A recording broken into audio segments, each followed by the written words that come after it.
Welcome to another Daily Academy podcast. I'm Big Italy 42. He is Scott Mailwood at Sports 25 to Life.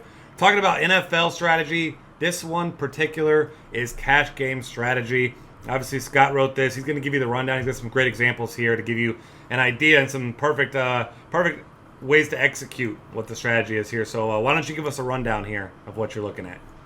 Yeah, as far as cash games go, the general consensus is that you want guys that have lower variability in their scores and not necessarily the upside you're looking for in GPPs. You really just want them to be able to get to their projected score is really the name of the game here. And I mean, there's lots of players that fit into both of these categories. There's some that fit better into one or the other in terms of GPP or cash game plays.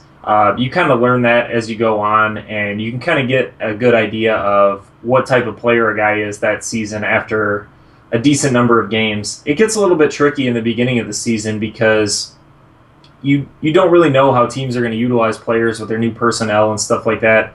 And being that it's only a 16-game NFL season, you don't even get a huge sample size by the time the season's over. So that makes it a little tricky there, but as far as having a good idea of what players are going to do in terms of like cash game value versus GPP value, in the article I used a pretty good example between Eddie Lacy and Lamar Miller.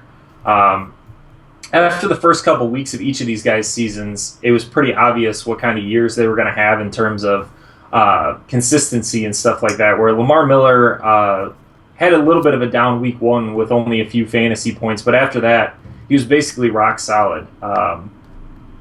He was over 10 fantasy points, and that's without PPR in 5 of the first 6 games.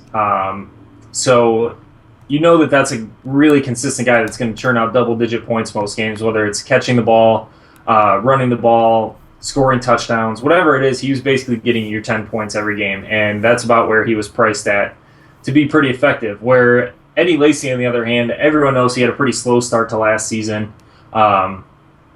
He had less than 6 fantasy points in 4 of the first 8 games of the season. But he had a 24-point game in there and an 18-point game in there. So that's the kind of player you want to target in GPP, where, yeah, he's going to have a couple games where he's only got 20 or 30 total yards and he only scores 2 or 3 fantasy points. But he's also a guy that can basically win you a week with that 24-point game in week 5 that he had. So while it's tough to want to just take the guy's first 5 or 6 weeks as fact and try to decide these things, it gives you a good idea of how the player is going to perform throughout the season. Whether a guy has a consistent level of production in terms of touches and fantasy points, you can consider him a pretty good cash game play.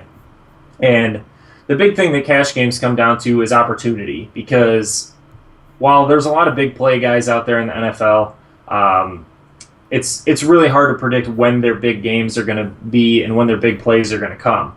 Where if you're looking at touches, you can chalk up Lamar Miller's 20 touches basically every week last year, whether he was getting 10 rushes and 8 catches or 20 carries and 2 catches. He was almost always right around that 20 touch mark. And it made him just a really consistent player throughout basically the whole season.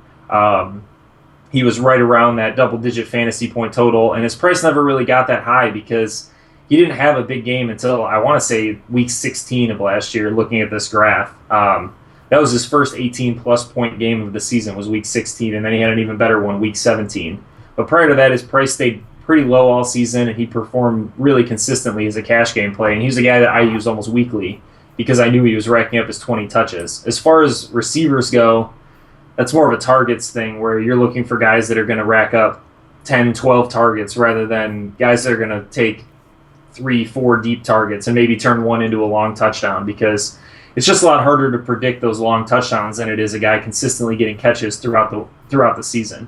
Yeah, and especially with those big play receivers, I mean, you get a blown coverage, a guy falls down, something like that. I mean, something like that happens. You're a running back. You're not necessarily going to score, but I mean, you're one-on-one coverage. Your guy falls down. That's an easy touchdown. So, and another good point here is people know the name Eddie Lacy, and they'll want to play him. And you know, he's a sexy pick, but Lamar Miller isn't. But I mean, like you pointed out, it's not about name recognition. It's about finding the right guys and the right opportunity with the right chances in it. And Lamar Miller, like you showed here, is pretty even with Eddie Lacy throughout the season, and consistency is what you really need in cash games.